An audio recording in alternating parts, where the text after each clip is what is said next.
Welcome back. In this video, we will introduce numerical calculation. Okay, let's see what is it. Numerical calculations about it's a method and process of effective using a digital computer to solve a process solution of the mathematical problems. And disciplines formed by related theories, the process of solving practical problems with a computer as this follows. First, we analyze problems and build models, and you mix the problems into the data and do the mathematical models, and then do numerical calculation method, then to do our programming and the computers calculation results. There is the whole process of how to do to solve the problems. And let's see, there's something will happen. There will be and the floor will occur when a number approaches to 0 or rounded to 0. So rounded to 0 or approximate 0, and the meanings that these numbers will multiply, and then make the result very smaller, so it will be difficult to calculate. Next is the overflow. Overflow is not very small, it's very large. It approaches to very large thing, limited large thing. Further operations usually cause the definite value to become the non-numbers. It's also to improve the difficult levels to do the calculations. And the large numbers and the smallest numbers. So when the A is very large and larger than B, so the A and add B maybe is the approximate equal to A. That's the large numbers, so the small numbers. So that will often occur. So we should to mix the A level and B level into the same scalar. And the smart functions can numerical stabilize the overload and flows, kind like that. So first we can use this function to transfer some big data and some large rows and small rows into the same scalars, and then we do the calculations. And the number of the AO conditions how to do, and this is the band for the functions to change with small changes input.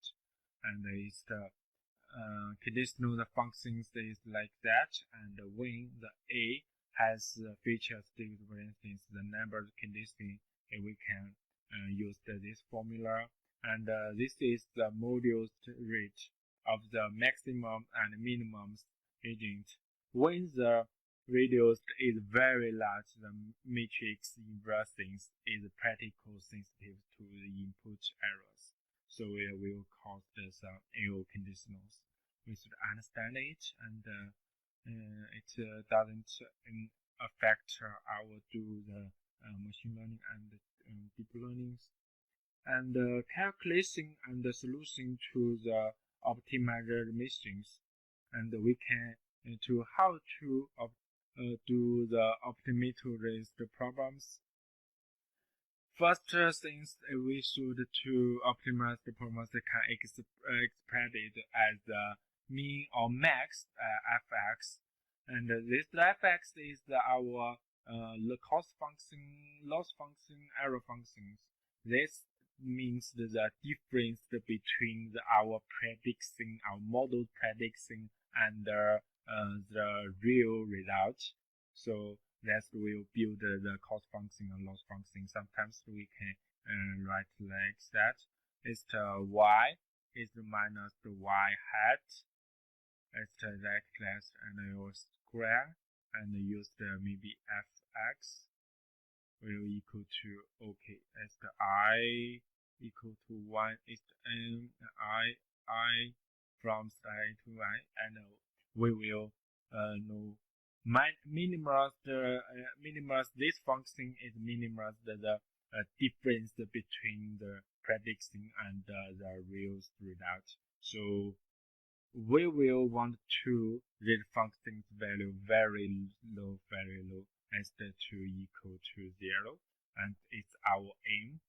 And let's say with the no constraints, we can be right to that, and with the quantity constraints, it can be expected that before we with the constraints, we should know the constraints optimization is a bunch of optimization problems. Sometimes maximize or minimize the fx functions, and all possible values is not we desire. We just want to find the maximum and minimum value of the fx when x is certain collect S. So the points within a collect S are called the feasible points, and this the bunch of the optimization problems we call the constricting optimization.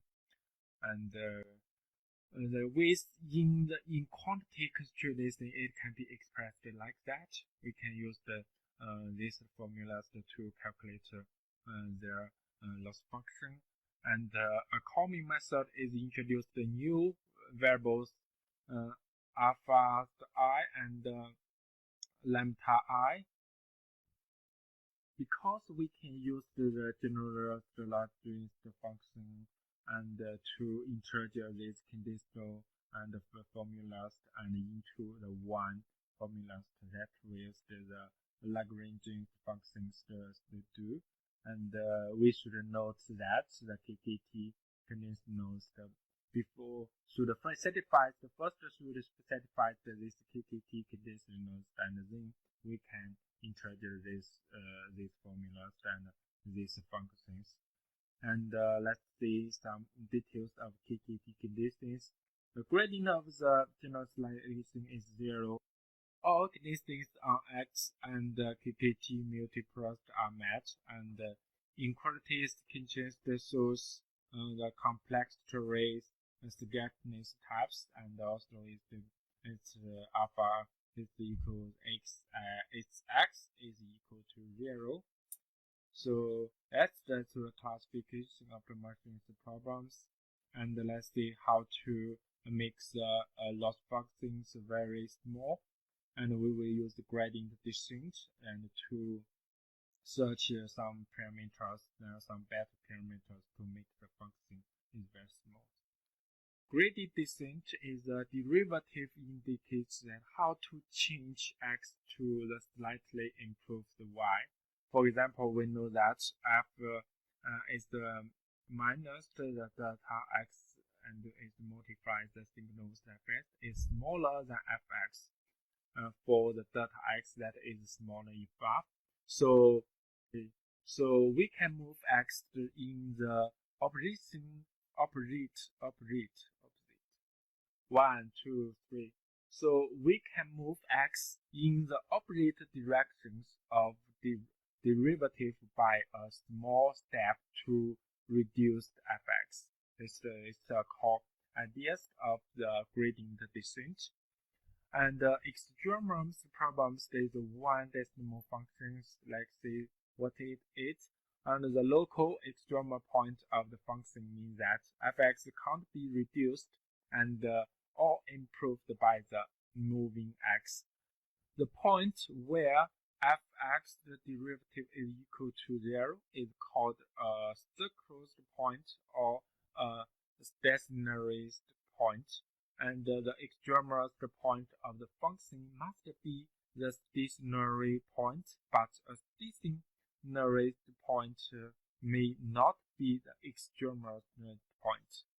If the functions and the earliest values x2, x1 in these areas and will satisfy these functions, which we call the convex functions. As the similar like that, if they have the x1, x2 in its square, and the lambda is belong to 0 to point, and so we will have the length the point, and this means this one is very smaller than the fx1, so it will be called the convex function, and the a is the convex function, and the b is the concave function, and the c is not, and d is not as the convex function. And convex functions, their data is distributed like that. They have like the ball. When we solve our data, we will find the data is always the multidimensional, and how to optimize the function with the multivariables. And we will use the particle derivative, and the derivative is related to the vector, the x, and it can expect like the data and the data as fx, and to the derivative of fx in the directions, and we can use this formula. And for a task to minimize fx, we want to find a direction with a fast downward change, whereas theta is the angles between u and the gradient, and we can calculate it and update the theta like these formulas, and we can see the directions in which fx values decrease is the maximums is the negative directions of the gradient. For steepest descent, it is moved in the negative gradient directions can reduce the fx, and as the formulas, and represent that the gradient descent method after the point, and it can like that, and then the moved in the negative gradient directions, then we will get the x bar, and the update as our point. The epsilon is a learning rate. It is a positive scalar with a flex step length, and it describes how fast it goes. Iteration converged when the gradient is 0 or approaching 0. And there's two images shows the optimization method in the two-dimensional and space on the three-dimensional space is although the gradient descent is limited to the optimization problems in the continuous space, the general concept of moving one small step into the better simulation can be extended to a discrete space. And this gradient gradient descent this method is very important for us to find the better parameters and better some variables, and to minimize the loss function. It is very useful for us to learn deep learning algorithms or machine learning algorithms. Now we have finished this chapter. This chapter mainly described the basics of deep learnings, covering linear algebras, probabilities, and information theories, and numerical calculations. And we build the foundation for further learnings. Thank you for watching. Bye.